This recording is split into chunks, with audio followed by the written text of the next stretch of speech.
I'm not a Marxist. I'm not anything, perhaps.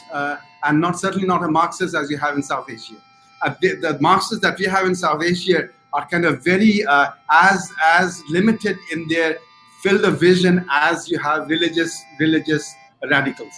They're very limited in terms of dialectical materialism, and they will not think out of the box somewhere else. So for me, Marxism is my first take into Marxism. Really was Bertolt Brecht. Really, in terms of his plays. So say a play like Galileo, Life of Galileo, or a play like Good Person of Szechuan. They are wonderful lessons of infrastructure and superstructure, relations, and how love and relationship work in terms of your economics and how that plays into others. It is very clear over there. And dialectics works very clearly. That was my first lesson, very clear lesson over there. And I understand Brecht very clearly, not in terms of how it is understood in Kolkata or Bangladesh, but how it is understood in Delhi and perhaps in England and other places. So it is not a kind of ultra leftist Marxist that you have over there.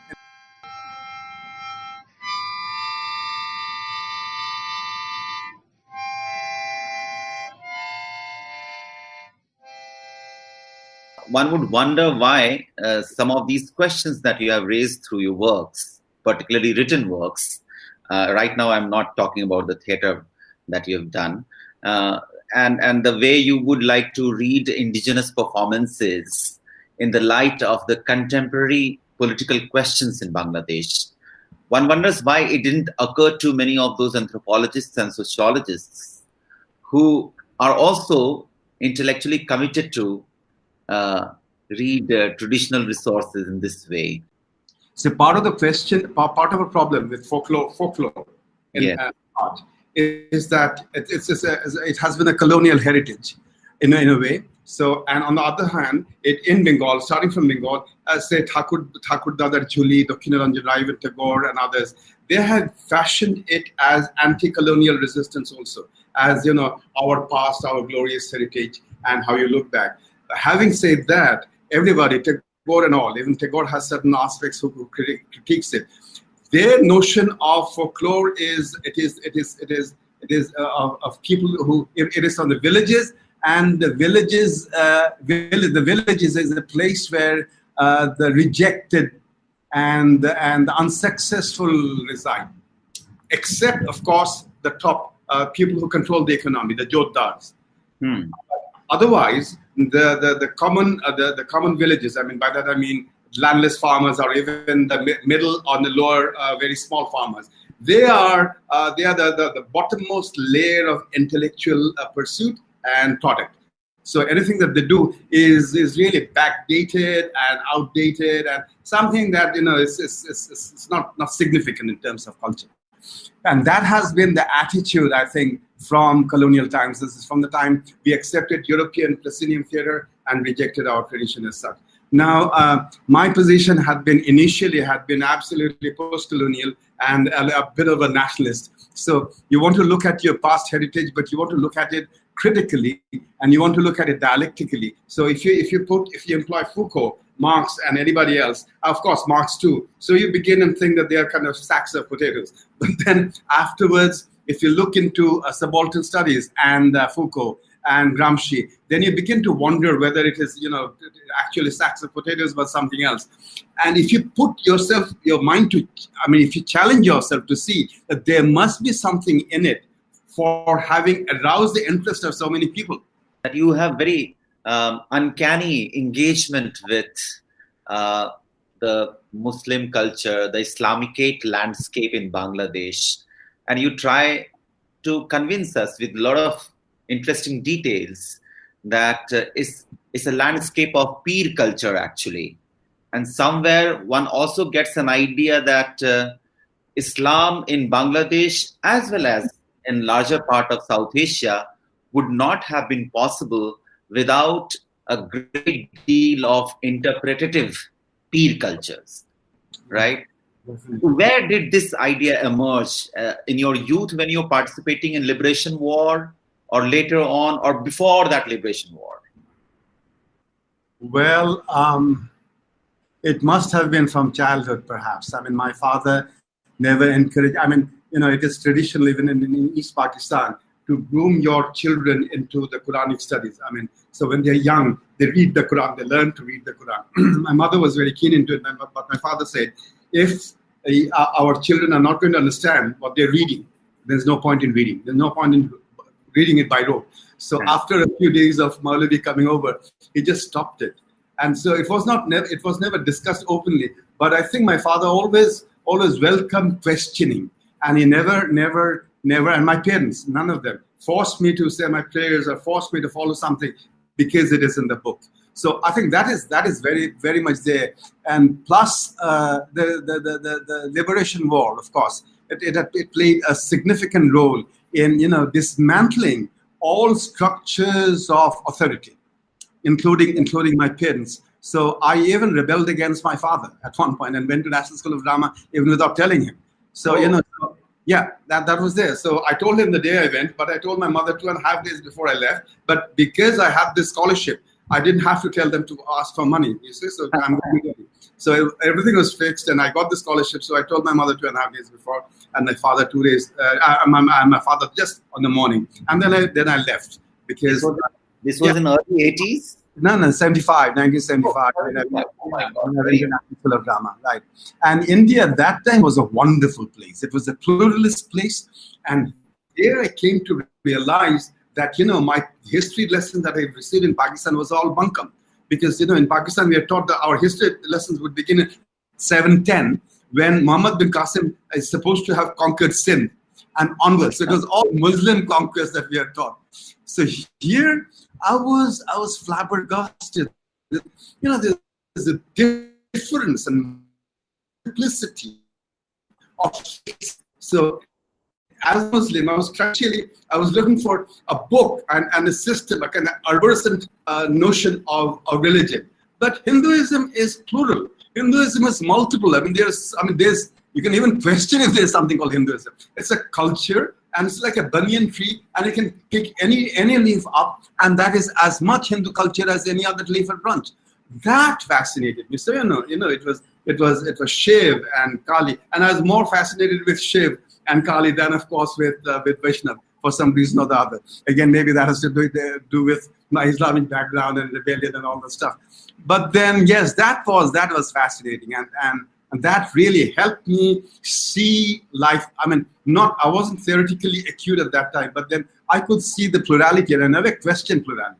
Right. I never questioned the ultimate truth, that what is the ultimate truth behind Hinduism or Islam and all that. That is what I think the bedrock of my National School of Drama has been, and my studies in India has been for 4 years. 3 years of National School of Drama and 1 year as apprentice. I toured India, multiple places, and it was fascinating. Beyond what NSD taught me in terms of theatre, it was perhaps this. And so when I came back to Bangladesh, I was always looking for not this kind of monolithic Islam, imported by or codified by some Maulvi or knowledgeable person, but interpreting it in your way. And it is there in the Quran too. Nowhere does it tell you that this is the only link and this is how you need to follow. And you search and you understand. So, and what I liked most about the Sufis was, their love, the aspect of love. And Quran is a book where you can really look. I mean, there are aspects where there's really aspects where it admonishes you, it threatens you with fire and hell. And on the other hand, there are also other places where it is an open and love. And even Allah is equated with light.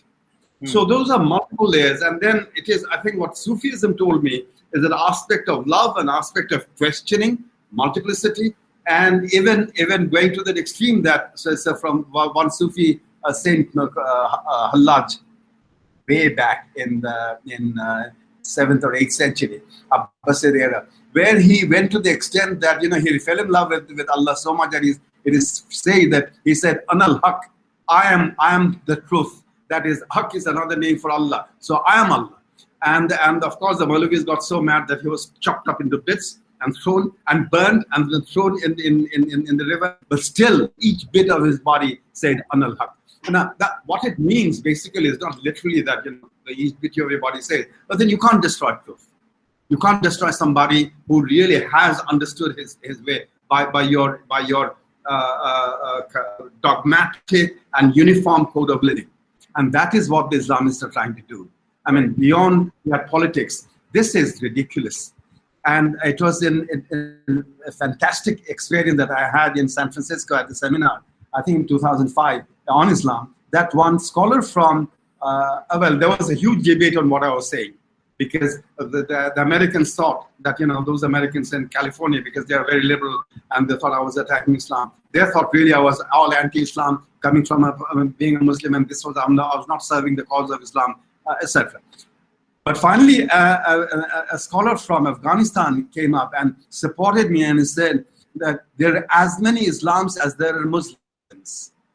I think that speaks it. I mean, that I don't have to champion Allah. Allah needs to champion me, or protect me. I don't have to champion His truth. He's there, and He can take care of His truth by Himself. So I think that is where these our die-hard Islamists are going wrong. They take it upon themselves to protect Allah.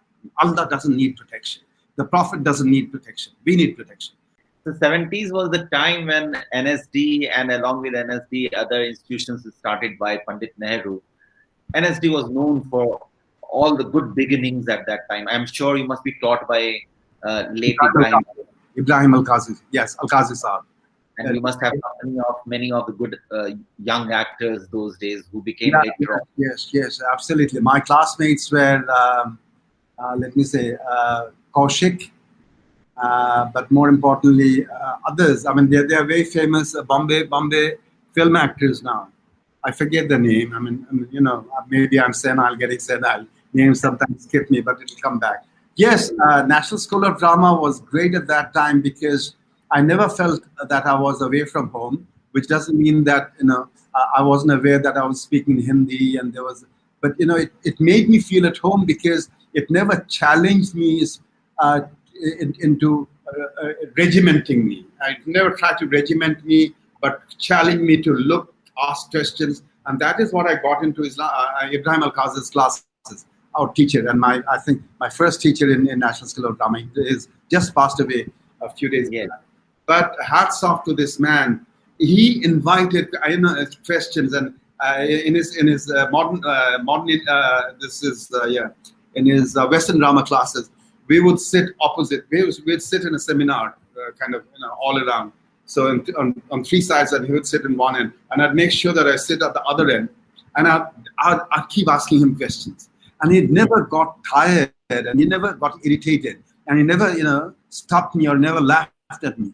He answered all my questions with a smile, and said that you can believe, but there's another way of looking at it. So those were wonderful days. Yes. And I never felt that I was a Muslim. I had to be a Hindu Muslim. So those demarcations weren't there, and this pluralist space is something that I miss very much in India now. We broke off from Pakistan, and I was a school kid at that time. I was a student of class 10. We hadn't taken SSC matriculation as yet, just before that exam that the war broke out. So, and it was very clear to us that Pakistan was redundant because for Pakistan, the national identity was based on religion. And for us, national identity, we fought for a country where national identity would be based on culture. So Bangladesh, when the constitution of Bangladesh was framed, it was a wonderful piece of document as to what secular identity could be. That was our constitution of 1972. Unfortunately, Sheikh Mujib died, and after that, the whole thing reversed, and the whole thing went the other direction. But my war of liberation and my sense of identity and the kind of Bangladesh we fought for was the constitution of 1972, and I'm very clear about it. Where religion is, of course, one doesn't deny religion. Religion is indoor. Religion is for your personal life. But in public life, religion never plays any part. Unfortunately, we haven't been able to come back to that as yet. I found a parallel of that in India of the 70s and 80s. And in Pakistan, when I visited and I directed plays too over there, Pakistan, I found there's a very small coterie or small section of intellectuals and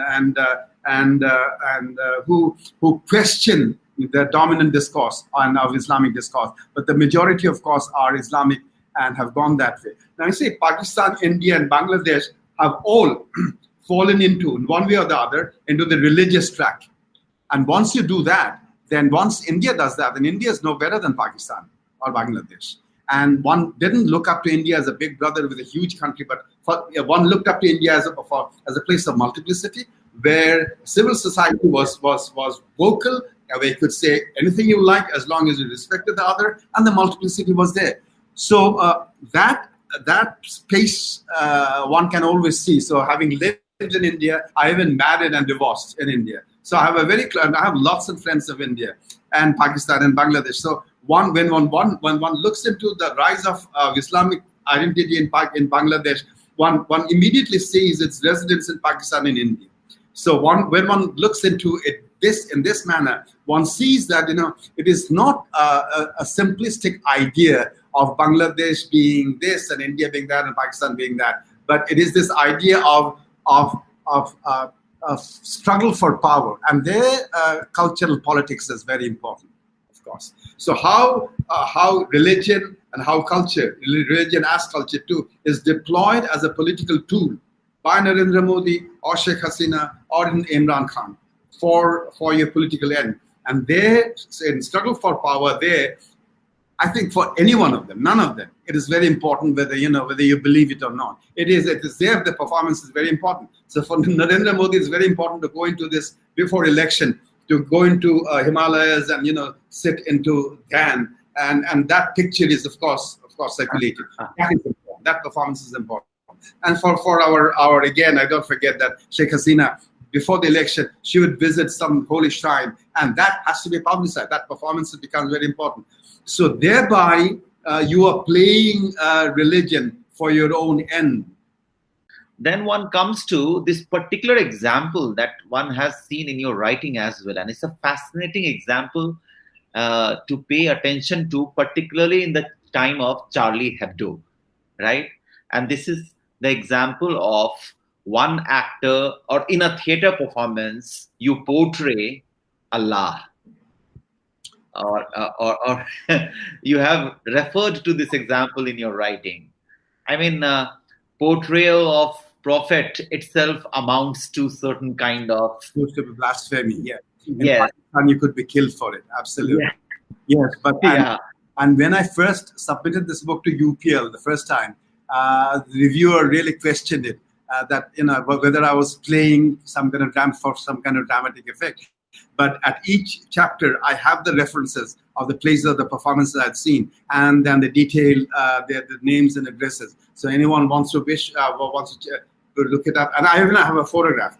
But the important thing here is the subtle way the subaltern is a trickster, and I think that's important. And tricksterous ways of playing it. If you challenge, you'll not be able to hang on to it. You see, what happens in this particular performance is that this is again a performance of a Pir. This is Pir Ghazi. And again, Pir Ghazi is problematic because he also fights Hindu deities, but also befriends them. So those things. Yeah. Anyway, Pir Ghazi is this is the beginning of his Pirdom, his initiation. So at one point he is in meditation, and his meditation is so strong that Allah is moved. Now, what happens is the narrator says Bari Tala. Now, Bari is water, and Bari Tala is one who controls water. But you again refer to Allah Tala, Allah, and so instead of referring to Allah, you're referring to Bari Tala, and it is Bari Tala who is moved. That is the power of water.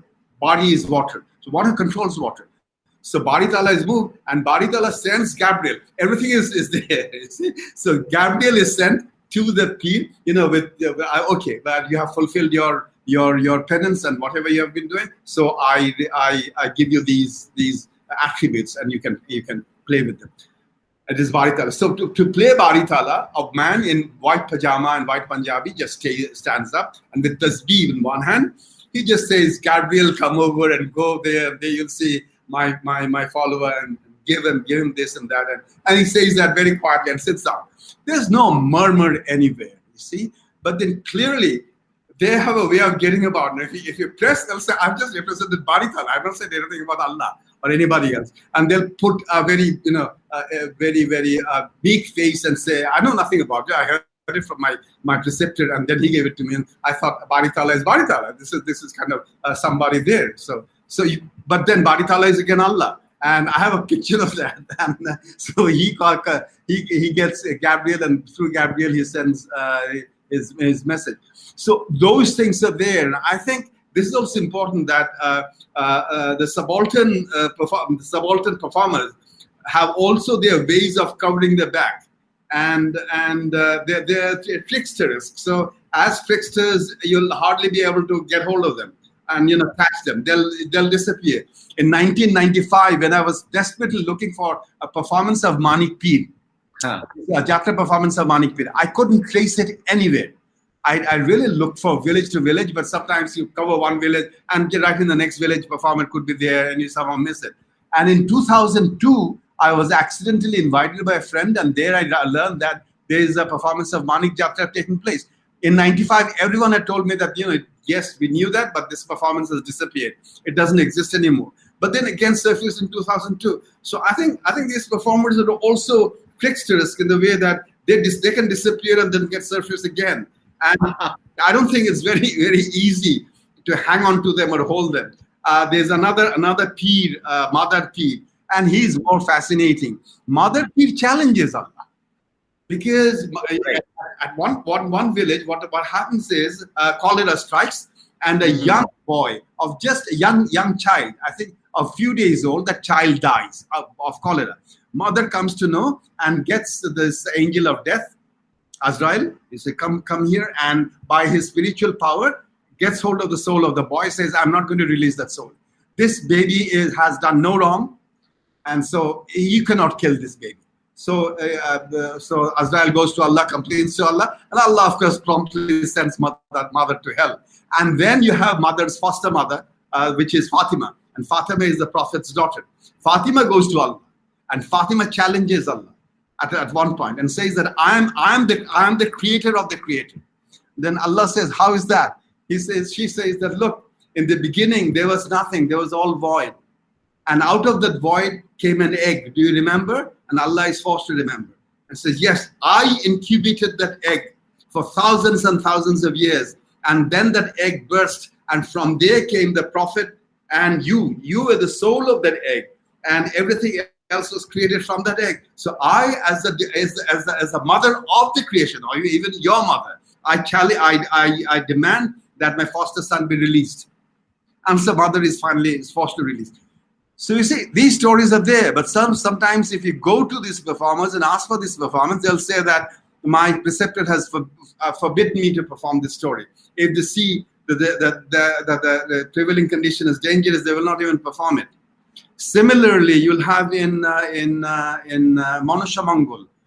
I saw a performance where in Manusha Mongol, Qazi, it's in the earlier part of Manusha Mongol, where the followers of Manusha, where they are worshipping, they are challenged by Qazi, Islamic Qazi, and the Muslims. And at one point, there is a war between Manusha's snakes and the Qazi's soldiers. And of course, Qazi's soldiers die because Manusha's snakes win. And Qazi is forced to supplicate Manusha as a goddess. That's there in Manusha Mongol. But if you go and ask any performer now in Bangladesh, they'll say, no, we don't know it, we don't do it, this is not there. They will not perform it if the conditions are bad. But then I saw it in one particular village in Khulna, far away, and it was a kind of island by itself. And I realized that everybody over there were Hindus, and there were no Muslims around, I think. And I think they were also on guard. And they played this performance, and then it created such an amount of enthusiasm and silent acceptance that Manusha can outnumber and destroy the Muslims. That is so important for a minority in a small village to hang on to their faith. See, right. This is what a performance can give you. So, what does it matter if Allah somewhere is there and Allah knows that this is bunkam? Let these people play and let them be happy. He will know their intention. They are not challenging Allah's authority. They are challenging local elites' authority. to have a space of their own. There is a hadith, and there's absolutely in Bukhari too. So very authentic hadith, where the Prophet is known to have quarreled with his wives. And at one point, the quarrel was so dangerous, was not very in favor of the Prophet, that he decided to go and leave his wives and go to the mosque, which is just next door, and spend 1 month away from his wives. He said, I'm not going to stay with my wives for a month. And then after a month, he came back. And then the cheekiest of his wives, Aisha, who was also the youngest, and the Prophet loved her the most. And Aisha was also the daughter of the first Caliph later on. Anyway, and she holds a very prominent place in Islamic scholarship. So Aisha said, you have come, and she was very young. When the Prophet died, she was only 16. And he said that when she married the Prophet, she was only 10. But that's another question, and you get into a huge deal of acrimony with Islamic scholars on that issue. Anyway, so what happened? My point is in this hadith is that Aisha said, "Why have you come back?" The Prophet said, "Well, this month is over." And Aisha says, "I have been counting each day. You have just passed 29 days. 30. It is only tomorrow that 30 days will be over." The Prophet only meekly said, "This month is of 29 days." You see, you have Prophet's wife challenging the Prophet, quarreling with the Prophet, and even challenging the Prophet. This is what that female performer was referring to. That you better be careful in picking a debate with women, because women have more power, and even your prophets have had to tread that path very carefully. And Muharram, Tariqan has such immense popularity. Yes, absolutely. This is even amongst Muslims. Sunni Muslims, yes. You have in particular pockets like Oshtogram. This is in Mymensingh, in a rural small district, a very small town, really more of a village than a town. I visited there for my fieldwork. For 12 days of Muharram, they practice all the rituals that a Sunni, that a Shia would practice anywhere else. And they even have a field which they designate as the field of Karbala, where the fight actually takes place. And they practice their penance. They do not sleep in beds, and there is no intercourse, and they don't take fancy food. And so it is a rigorous period of penance. And they perform, and they take out tabut and tazia, and they perform the rituals. There is there. But again, more widespread is the Karbala legend, the legend of Imam Hassan and Imam Hussein, which is there in Bishad Sindhu, a 19th century novel. It is third quarter, the last quarter of the 19th century, which was published by Mir Musharraf Hussain. Mir Musharraf Hussain was again taking it off from 16th century onwards. There were a lot of Punthi, this is rhyme metrical verse literature written, composed on this particular event of Karbala. So even without the religious rituals being performed, many Muslims in Bengal, even if they're Sunnis, they will really revere Fatima.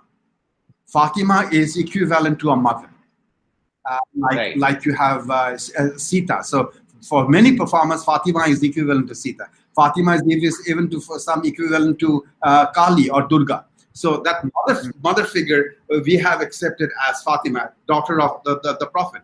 And Fatima's children are Hassan and Hussein. So Hassan and Hussein is very dear to us. And the field of Karbala, and Karbala has really become, the strife in Karbala has really become a metaphor for struggle for truth and courage, even at the level of peasantry, mostly at the level of peasantry.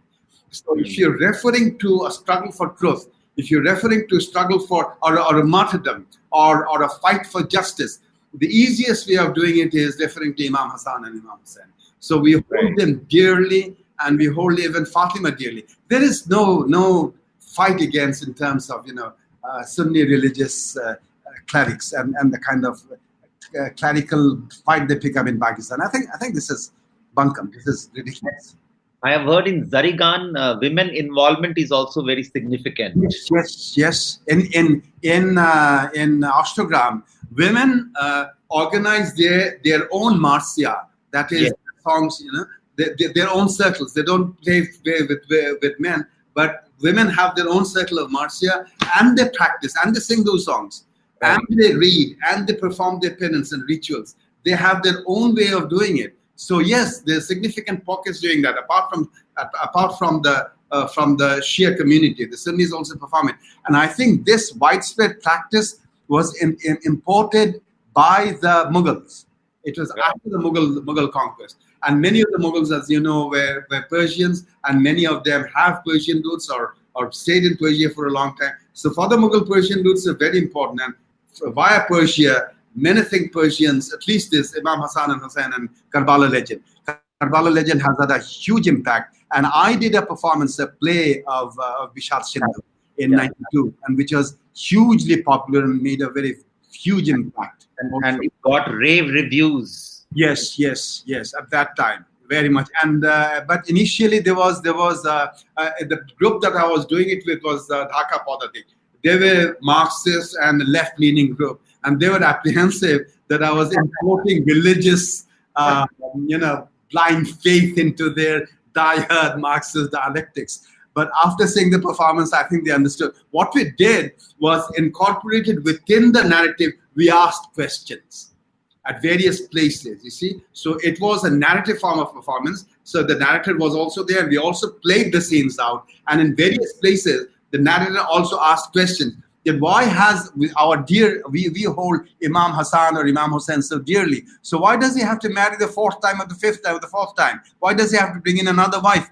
Why is it necessary at all? So those questions were raised all through. Even we realized that later on, Islamists also visited, and they also noted in one particular scene, and I really enjoyed doing it very much, where he played Allah first person. Yes. No, the Prophet, not Allah. Here it was the Prophet, the first person. So what happened was, in the narrative, it says that the Prophet was playing with Imam Hassan and Imam Hussein, and they were the favorite grandchildren. It is there in various hadiths, and it is there in the text also, Bishat Sindhu. At one point, the Prophet started crying, and everybody asked what happened. Then they said, one of your children will, one of your sons will kill my grandsons. And then they, after press, the Prophet says who and who. When this sequence was being played, initially it is narrated. The Prophet said this, and then said that, and this and that. But for 30 seconds, the narrator switches to first person. And at that point, there was no light on the narrator, but there was just a white, sharp beam of light on the performance space. And the narrator, in the darkness, says in first person, Ami bolchi. So it became first person narrative, first person dialogue. At that point, the switch happened, but it was so intense that people didn't notice. But somebody reported us later, that some people sitting at the back noted that, you see, this is how they're doing, they're representing the Prophet, and they're not supposed to do it. But then it was very tricky. You couldn't catch us. You really wouldn't be able to catch us. We'd say that it is a third person narrative. You misheard, or this was not a first person. But those things were there. But the important thing is, nobody felt hurt. We didn't hurt anybody's communal feeling or otherwise. Because you could see that it was done out of love and out of respect. So if you question out of love and respect, I think people understand, and I think it doesn't become a huge problem. So the picture that emerges listening to you or reading your work from the play that you did, Bisad, based on that Pothi Bisad Sindhu, and all the narratives emerging from mythological narratives emerging from the peer performances related to peer, various peers in Bangladesh. It seems that Islam in Bangladesh is heavily dependent upon various kind of mythologies and indigenous performances of the subaltern devotees, as it is with other religions, such as certainly for Hindus. Hinduism would be nothing if you remove all the performative components, all the mythological components, then it will be difficult to relate to Hinduism. Likewise, in Islam, for ordinary devotees, it's necessary to have these materials so that they can relate to it. Absolutely. Absolutely. But unfortunately, this is something that they understand, the clergy, the die-hard Islamist clergy understand or perhaps don't understand. They have their own performance, which they call Waz Mehfil, which is something like Hindu Dharma Sabha. So in the Waz Mehfil, they will narrate these stories. They will not represent it. But of course, narrate those parts which help them and erase those parts which don't. Like the story I told you is also from Hadith, but they'll never narrate this story. They'll narrate other parts of stories, and which is very interesting, because you see in the Quran you have two passages or two ayah, two sentences, one after the other. One says, ask the Muslims that if you meet addresses of the women, if you meet any men, cast down your eyes, don't look straight. And the next ayah, next sentence, it again addresses the men and says that if you come across any women, take down your gaze, don't look at them directly. Take down your gaze, out of respect. Invariably, our clergy will refer to the first and forget to refer to the second. So there, of course, that is where you have cultural politics and all through. Of course, the clergy will try and deny that the mythological components. But as my friends and even my ex-wife in Delhi once asked me when I was a student there, that Jamil, how do you pray to a deity whom you cannot see? I said, how's that? I said, look, for us it is simple. You have your deity in front of you, at least as a representation. And so it is easy to focus my attention on that. Now you are praying to an abstract notion of deity. Isn't it difficult? I said, yes, you have hit the nail squarely on the head. Absolutely, it's very difficult. And I wonder how many Muslims actually, really, can concentrate for more than 10 or 12 seconds. I ask my students frequently when it gets to that, I ask, and at one point, one female student, one girl, she said that, yes, I can concentrate for 10 minutes. I said, next time you say your prayers, please count your minutes and come back to me and tell me. I've said my prayers. I could never. It's very difficult, very difficult. So you see, yes, abstraction is very difficult, but I think that's also the challenge. The challenge is if you really can, and it's also very, shall we say, it's a fantastic trick, because you can represent Allah in any way you want. Not trick, I should say, to convince you. So Allah is represented in the Quran as light. Nothing more than that. Light and light upon light. This is Surah Nur. So Allah is represented as light. Now, how do you represent light? And how do you understand light? So how do you pray to light? But when you pray, so what I'm trying to say is, it is revolutionary for Islam that you can represent your ultimate deity as in abstraction, thereby into anything you really can conceive that deity into. And it's very difficult too. And that is why, of course, you need all these fables and narrative of the Prophet and what the Prophet did. And that's what any Maulavi would invariably fall back to in explaining the Quran. This is what the Prophet said, this is what somebody asked, and this is what the Prophet said. So of course these narratives come out, and then of course huge number of prophets and how the world was created and all those stuff. Very much so. But the problem is, off and on, the purists will try to isolate a very pure form of Islam. Right.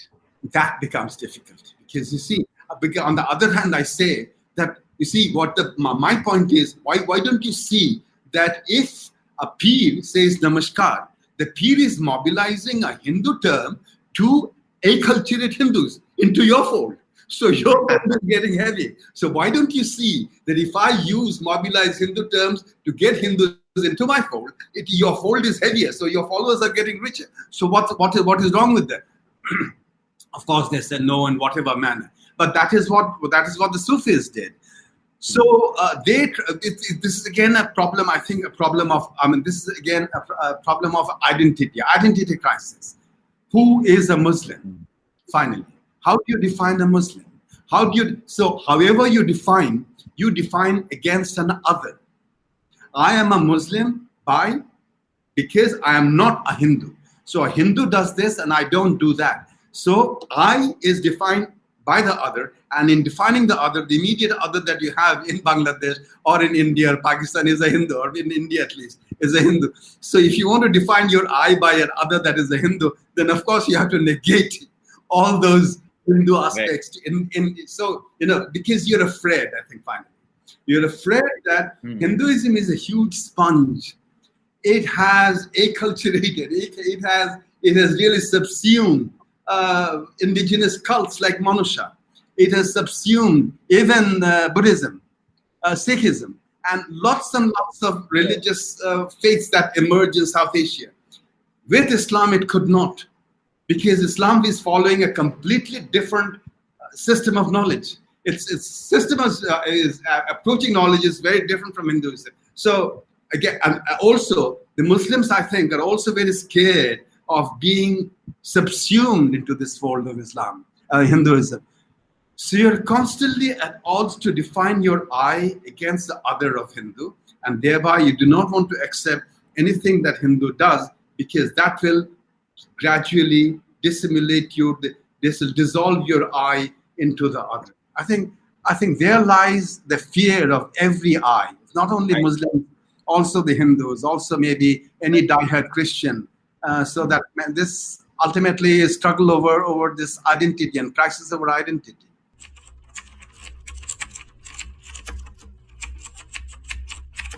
I'm not a Marxist. I'm not anything, perhaps. I'm certainly not a Marxist as you have in South Asia. The Marxists that we have in South Asia are kind of very as limited in their field of vision as you have religious radicals.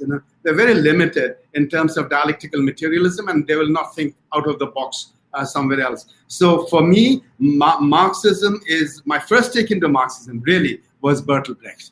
Really, in terms of his plays.